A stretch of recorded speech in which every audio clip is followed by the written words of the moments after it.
Iran যুদ্ধ নিয়ে এসে যা যা বলছেন সবগুলি সিরিয়ালে আপনি সাজায় যে কোনো একটা এআইকে বলেন যে এই যে কথাগুলি বলছে এই লোকটার মানসিক স্থিতি কেমন, এআই আপনাকে 2 সেকেন্ডে বলে দেবে যে এই উন্মাদ। টোটাল মধ্যপ্রাচ্যে তো টালমাটাল অবস্থা, আপনি কোন দেশ নেবে? আর আমাদের বাংলাদেশে তো প্রায় কত 1 কোটির উপরে লোক আপনার বাইরে আছে, এর মধ্যে মিডল ইস্টে কিন্তু সবচেয়ে বেশি। সুতরাং আগামী দিনে বাংলাদেশের জন্য একটা বিরাট সংকট অপেক্ষা করছে। দেশের বাইরের খবর নিয়ে আলোচনা করতে চাই, সেটা ইরান যুদ্ধ নিয়ে। সিরাজুল ইসলাম, ইরান বিষয়ে গবেষক, যুক্ত হয়েছেন আমাদের সাথে। অনেক ধন্যবাদ আপনাকে সিরাজুল ইসলাম। আমরা দেখছি যে 100 দিন এরই মধ্যে ইরান যুদ্ধ হচ্ছে, তার সময় পার করেছে, এবং তারপরেও এর মধ্যে যুদ্ধবিরতি, এর মধ্যে নানা ধরনের লেবানন থেকে শুরু করে মধ্যপ্রাচ্যের আরও অনেক দেশের সাথে ইরানের যুদ্ধ যুক্ত হয়ে যাওয়া, সব কিছু মিলিয়ে এখন আসলে ইরান যুদ্ধের ভবিষ্যৎ আপনি কি দেখেন? আপনাকে ধন্যবাদ 71 টেলিভিশনের দর্শক শ্রোতা সবাইকে। ইরান যুদ্ধের ভবিষ্যৎ যা দেখি তা আজকেই নতুন করে তৈরি হয়েছে, সেই ভবিষ্যৎই দেখি বলা যায়। সেটা হচ্ছে যে দেখুন, এই যে ইরানের সাথে আমেরিকার যে যুদ্ধবিরতি চুক্তিটা হয়েছিল 2 সপ্তাহের যুদ্ধবিরতি, সেইটা তো আর ইনফরমালি এখন চলছে। তো এই যুদ্ধবিরতির ভেতরে লেবানন কিন্তু যুক্ত ছিল যুদ্ধবিরতির ভিতরে, অর্থাৎ আমেরিকার সাথে যুদ্ধবিরতি চুক্তি যেটা হয়েছে তাতে ইরানের শর্ত ছিল যে লেবাননের ভিতরে থাকবে, অর্থাৎ লেবাননে ইসরায়েল হামলা চালাতে পারবে না। তো সেই জায়গায় লেবাননে ইসরায়েল হামলা চালিয়ে যাচ্ছে তো যাচ্ছেই, বরং গত সপ্তাহে ইসরায়েল যখন লেবাননের রাজধানী বৈরুতে হামলা চালানোর একদম ঘোষণা দিল, লোকজনকে সরে যেতে বললো, তখন ইরান হুমকি দিয়েছিল যে ইসরায়েল যদি হামলা চালায় তাহলে কিন্তু আমরা ইসরায়েলের উপর হামলা করব। তখন ডোনাল্ড ট্রাম্প তাড়াতাড়ি ইসরায়েলকে ঠেকালো যে তোমরা লেবাননের রাজধানী বৈরুতে হামলা করো না। আজকে ঠিকই এই 1 সপ্তাহের ব্যবধানে আজকে ঠিকই লেবাননের রাজধানী বৈরুতে হামলা চালিয়েছে, শুধু বৈরুতে না, হিজবুল্লাহর হেডকোয়ার্টারে হামলা চালিয়েছে, এবং ইরান ঘোষণা করেছে আজকে তারা ইসরায়েলের উপর হামলা চালাবে, এবং যুদ্ধের প্রস্তুতি চলছে। ইরানের আকাশের সমস্ত বিমান চলাচল নিষিদ্ধ করে দিয়েছে, যে কোনো মুহূর্তে তারা ব্যালিস্টিক ক্ষেপণাস্ত্র ছুড়বে, এবং কাতারও তার আকাশের যে সমস্ত বিমান সেগুলো ডাইভার্ট করে সৌদি আরবের দিকে যাওয়ার কথা বলেছে। অনেক তৎপরতা চলছে মধ্যপ্রাচ্যের আকাশে, মধ্যপ্রাচ্যের এরিয়াতে এই মুহূর্তে।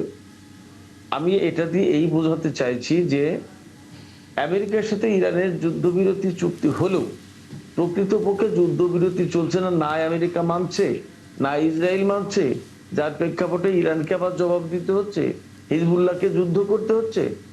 শেষে আমি কথাই বলবো যে ইরান আমেরিকার ভেতরে আসলে যুদ্ধবিরতি চলছে না বা চলবেও না। আবার এবং যে পরিস্থিতি তৈরি হয়েছে, এটা আসলে এই যুদ্ধবিরতি ডিপ্লোমেসিতে কখনো শেষ হবে না।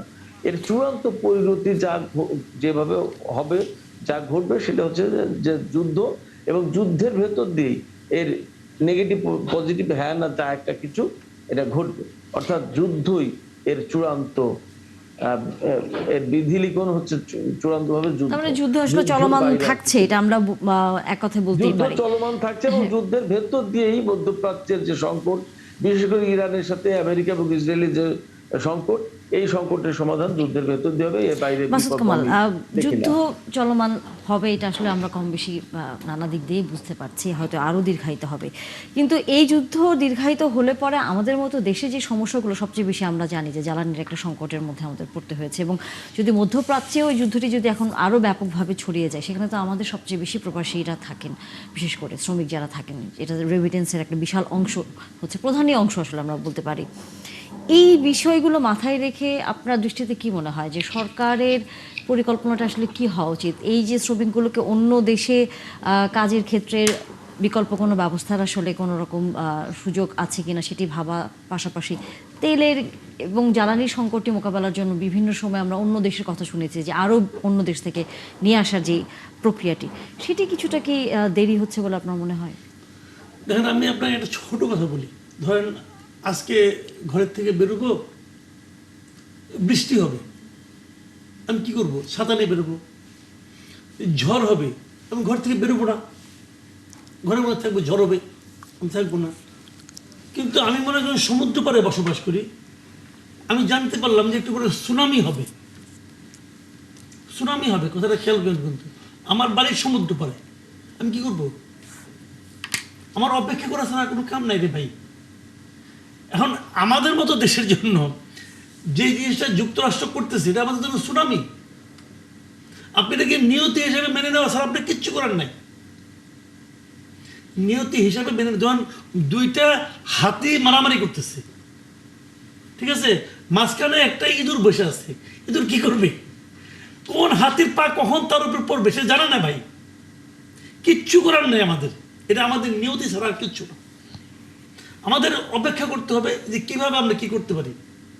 আপনি কি করবেন? আপনি কার সঙ্গে ফাইট করবেন বলেন? আপনি যুক্তরাষ্ট্র এক একটা ঘটনা ঘটাচ্ছে, মানে বেসিক্যালি তো এই ট্রাম্প ভদ্রলোক তো উন্মত্ত একটা ক্যারেক্টার, মানে এর কোনো লজ্জা শরমও নাই, এনার কোনো বোধ বুদ্ধি আছে কিনা আমার সন্দেহ আছে।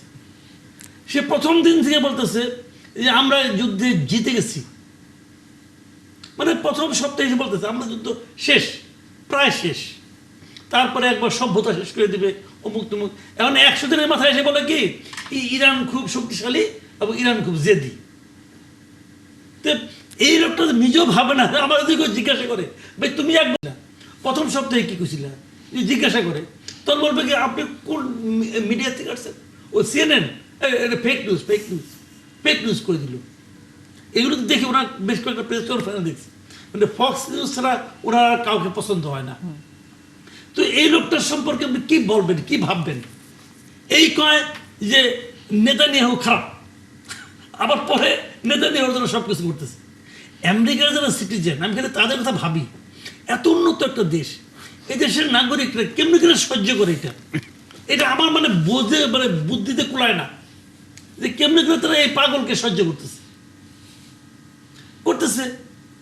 কেউ তাকে সুস্থ বলবে, তার খালি সে যে কথাগুলি বলছে গত 100 দিনে আপনি সবগুলো খালি যোগ করেন, অন্য কোনো বিষয় না। ইরান যুদ্ধ নিয়ে এসে যা যা বলছেন সবগুলি সিরিয়ালে আপনি সাজায় যে কোনো একটা এআইকে বলেন যে এই যে কথাগুলি বলছে এই লোকটার মানসিক স্থিতি কেমন, এআই আপনাকে 2 সেকেন্ডে বলে দেবে যে এই উন্মাদ, একটু কথাবার্তা কোনো আগামাথা নাই। এখন তারা তো অস্ত্র আছে, সে যুদ্ধ করতেছে, ইরান ঠেকাইতেছে। এই আপনি খেয়াল করতে পারবেন এই যুদ্ধের আগে কিন্তু ইরানে একটা অভ্যন্তরীণ একটা গন্ডগোল হয়েছিল কিন্তু, এবং এটাতে আমেরিকার প্ররোচনাতে হয়েছিল। আমেরিকাও তো আশা করছিল যে একটা অভ্যন্তরীণ ঝামেলা হয়েছে, এখন আমি যদি যুদ্ধ করে দিলে ওই লোকগুলি বোধহয় এসে আমাদের পক্ষে আসবে এবং ইরানে এই শাসকদের সরাই দেবে। কারণ ওরা তো আমরা এক হয়ে গেছে। ইরান এমন, বুঝলেন, একটা দেশকে আপনি বিচার করতে হলে না ওই দেশের ভৌগোলিক অবস্থাটাকে খেয়াল করতে হবে। পাকিস্তানি বাহিনী কিন্তু আমাদের মতো মানে একটু দুর্বল দেশের পারে নাই কেন?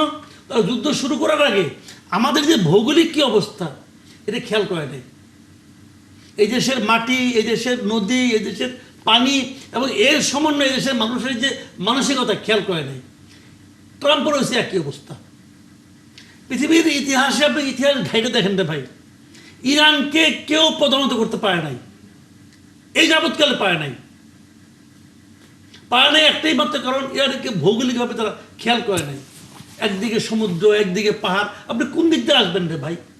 এত সহজ না তো। তারা গেছে, দেখেন 2টা পারমাণবিক শক্তি কিন্তু, ইসরায়েল এবং USA, 2টাই পারমাণবিক শক্তি। এদের যে কোনো একটার চেয়ে ইরানের শক্তি কম বলে মনে করা হয়।